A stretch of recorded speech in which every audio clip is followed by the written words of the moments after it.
Leo Tolstoy की एक बहुत ही प्रसिद्ध कहानी है। कहते हैं कि पुराने रूस में 3 फकीर बहुत प्रसिद्ध हो गए। वे इतने प्रसिद्ध हो गए कि वहाँ का जो सबसे बड़ा पादरी था उसे उन तीनों फकीरों से बड़ी ईर्ष्या होने लगी, क्योंकि धीरे धीरे लोगों ने चर्च में आना ही बंद कर दिया था। चर्च से लोगों की भीड़ बिल्कुल गायब सी हो गई थी। अब सभी लोगों ने उन 3 फकीरों के पास ही जाना शुरू कर दिया था। वहाँ का प्रधान पादरी सोचता कि ये तीनों कौन हैं जो मेरे रहते संत बन गए, क्योंकि ईसाईयत में एक प्रथा है कि जब तक चर्च किसी इंसान को मान्यता ना दे दे तब तक वो संत नहीं बन सकता। पादरी बड़ा परेशान रहने लगा, क्योंकि लोगों में चर्च की लोकप्रियता दिनों दिन कम होती जा रही थी। लेकिन एक दिन तो हद ही हो गई। पादरी पूरे दिन चर्च में बैठा रहा, लेकिन एक भी व्यक्ति चर्च नहीं आया। पादरी के क्रोध का ठिकाना ना रहा। उसने निश्चय किया कि आज तो उन तीनों फकीरों की खैर नहीं, आज तो मैं उन तीनों को सबक सिखाकर ही रहूंगा। वह अपनी पूरी पादरी वेशभूषा में तैयार हुआ। उसने सोने का ताज पहना, हाथ में प्रधान पादरी का प्रतीक वाला सोने का डंडा लिया और चल पड़ा उन तीनों से मिलने। वे तीनों एक बड़ी सी झील के उस पार रहा करते थे। पादरी एक नाव में बैठकर झील के उस पार पहुंचा। थोड़ा आगे चलने पर उसे एक बड़े से पेड़ के नीचे 3 सीधे साधे से इंसान बैठे हुए दिखाई दिए। वे तीनों पलथी मारकर चुपचाप उस पेड़ के नीचे बैठे हुए थे। पादरी ने उनके पास जाकर कहा, क्या तुम तीनों ही वो प्रसिद्ध संत हो जिनके कारण लोगों ने मेरे चर्च में आना बंद कर दिया है? उन तीनों ने कहा, संत? अरे नहीं नहीं, हम किस बात के संत? हम संत बनने के लायक नहीं हैं। ये तो यहाँ के लोग कहते हैं कि हम तीनों संत हैं। पता नहीं किसने ये झूठी अफवाह फैला दी, जिसे सुनकर लोगों की भीड़ यहाँ आती है। हम तो रोज़ ही इन्हें मना करते हैं कि यहाँ मत आया करो, लेकिन हम जितना मना करते हैं भीड़ उतनी ही बढ़ती जा रही है। हम इस भीड़ से परेशान हो चुके हैं। ये भीड़ भाड़ हमें रुचती नहीं। हम तो एकांत में ही रहना चाहते हैं। अच्छा हुआ आप आ गए। अब आप ही बचाइए हमें इस भीड़ से। यह सुन वह पादरी तो खुशी से फूला न समाया। सोचने लगा, ये तो बड़े ही भोले लोग निकले। खटिया खड़ी कर दूंगा इन तीनों की। आज तो इन तीनों को लाइन में लगाकर ही जाऊंगा। पादरी ने पूछा, लेकिन तुम तीनों करते क्या हो? उन्होंने कहा, कुछ नहीं, बस इस पेड़ के नीचे बैठकर ईश्वर की प्रार्थना करते हैं। पादरी ने पूछा, बाइबल कहाँ है? उन तीनों ने अपना सिर नीचे झुका लिया। पादरी ने पूछा, क्या हुआ? उन्होंने कहा, अब क्या बताएं आपसे, हम तीनों ही अनपढ़ हैं, हमें पढ़ना नहीं आता। बाइबल रखकर भी क्या करेंगे? यह सुनकर तो वह पादरी और भी खुश हुआ। सोचने लगा, अनपढ़ हैं फिर भी इतने सारे लोगों को बेवकूफ़ बना रखा है। इनकी तो मैं मटिया मेट कर डालूंगा, पूरे शहर के सामने इनकी बेइज्जती करूंगा। पादरी ने पूछा, फिर तुम लोग प्रार्थना कैसे करते हो? चर्च की प्रार्थना तो तुम्हें याद होगी ना? यह सुन उन तीनों ने फिर से अपना सिर नीचे झुका लिया। पादरी ने पूछा, अब क्या हुआ? तुम लोगों ने फिर से अपना सिर नीचे क्यों झुका लिया? उन्होंने कहा, क्या बताएं, बड़ी लज्जा आ रही है आपसे बताते हुए कि हमें प्रार्थना भी नहीं आती। पादरी ने आश्चर्य से कहा, क्या तुम्हें प्रार्थना भी नहीं आती? उन तीनों ने नाम में अपना सिर हिला दिया। पादरी ने कहा, फिर तुम तीनों प्रार्थना करते कैसे हो? उन्होंने कहा, आपके चर्च की प्रार्थना तो बड़ी लंबी चौड़ी है, हम अनपढ़ गवारों को याद ही ना हो पाई, और फिर गलत पढ़ने का कोई मतलब भी नहीं है। इसलिए बहुत सोचने के बाद, बहुत गणित भिड़ाने के बाद हमने अपनी खुद की एक प्रार्थना बना ली। यह सुन पादरी जोर से चिल्लाया, क्या तुमने अपनी खुद की प्रार्थना बना ली? प्रार्थना तो सर्वमान्य होती है, शास्त्रों में लिखी होती है, हजारों हजारों साल पुरानी होती है। जीसस को तो प्रार्थना खुद परमात्मा ने सिखाई थी, लेकिन तुम लोगों ने अपनी खुद की प्रार्थना बना ली। उन्होंने कहा, हमसे बहुत बड़ी गलती हो गई, हमें माफ़ करें। हम अनपढ़ गंवार इंसान, हमें कुछ नहीं पता।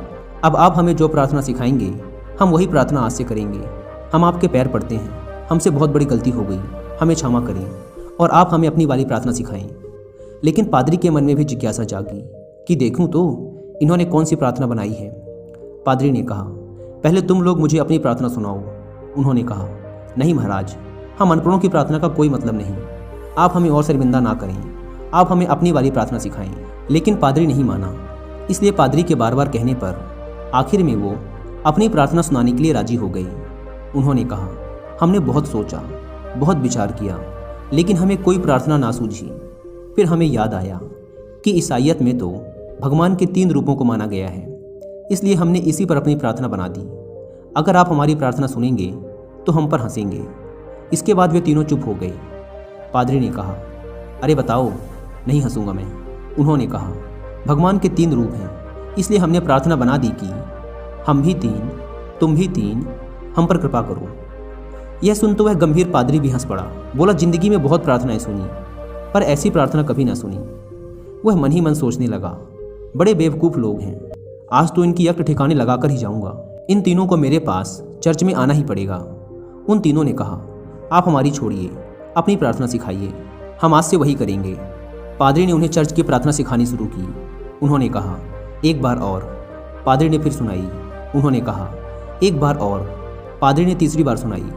उन्होंने कहा, एक बार और, कहीं भूल न जाएं। पादरी ने फिर सुनाई। उन्होंने कहा, एक आखिरी बार और। पादरी ने कहा, घबराओ मत, कभी कभी चर्च भी आया करो, धीरे धीरे तुम लोगों की भी जिंदगी सुधरने लगेगी, और अगर रोज आओगे तो यह प्रार्थना भी सीख जाओगे। उन्होंने कहा, जी, जैसी आपकी आज्ञा। पादरी बड़ा खुश हुआ। उसने कहा, तुम लोग डरना मत, चर्च आओ, मैं तुम्हें माफ़ कर दूंगा और लोगों से भी माफ़ करवा दूंगा। उन्होंने कहा, आपका बहुत बहुत धन्यवाद, आप बड़े महान इंसान हैं। पादरी ने सोचा, चलो एक झंझट छूटी, इन मूर्खों को तो लाइन पे ले आया। वह अपनी नाव पर बैठकर वापस जाने लगा। नाव अभी झील के बीचों बीच पहुंची ही थी कि पीछे से कुछ लोगों के चिल्लाने की आवाज़ आई। पादरी और माझी ने पीछे मुड़कर देखा तो उनकी आंखें फटी की फटी रह गई। वे तीनों पादरी को पुकारते हुए झील के पानी पर दौड़ते हुए चले आ रहे थे। वे तीनों पानी पर ऐसे दौड़ रहे थे मानो कोई जमीन पर दौड़ रहा हो।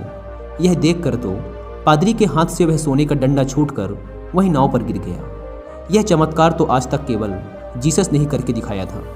वे तीनों भागते हुए नाव के किनारे आकर खड़े हो गए और पादरी से कहने लगे, आप वो प्रार्थना हमें एक बार और सुना दें, हम उसे भूल रहे हैं।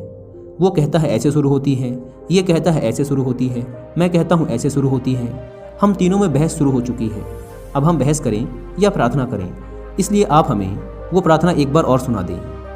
पादरी ने तो झुककर उनके पैर ही पकड़ लिए और कहने लगा, अब तक जो भी बताया है, जो कुछ भी कहा है, सब कुछ भूल जाओ।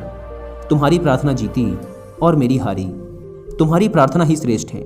श्रेष्ठ है क्योंकि वह सुन ली गई है, और सच तो ये है कि अब से मैं भी तुम्हारी वाली ही प्रार्थना करूँगा।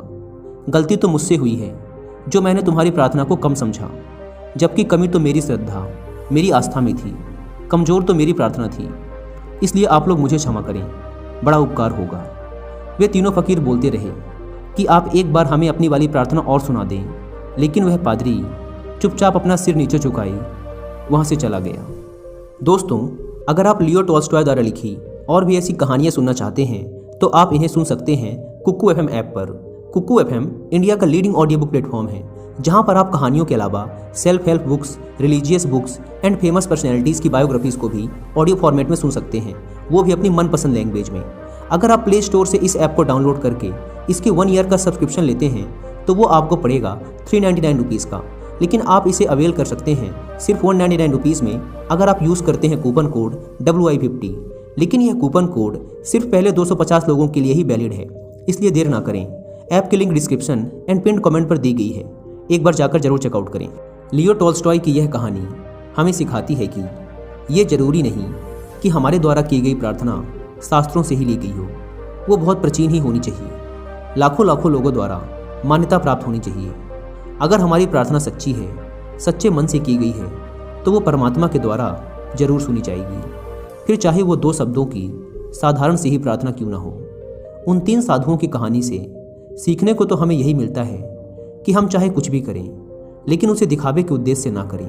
हम जब भी किसी काम को करें तो हमारी पूरी आत्मा उस काम में उतर जानी चाहिए, उस काम के प्रति हमारा पूरा समर्पण होना चाहिए।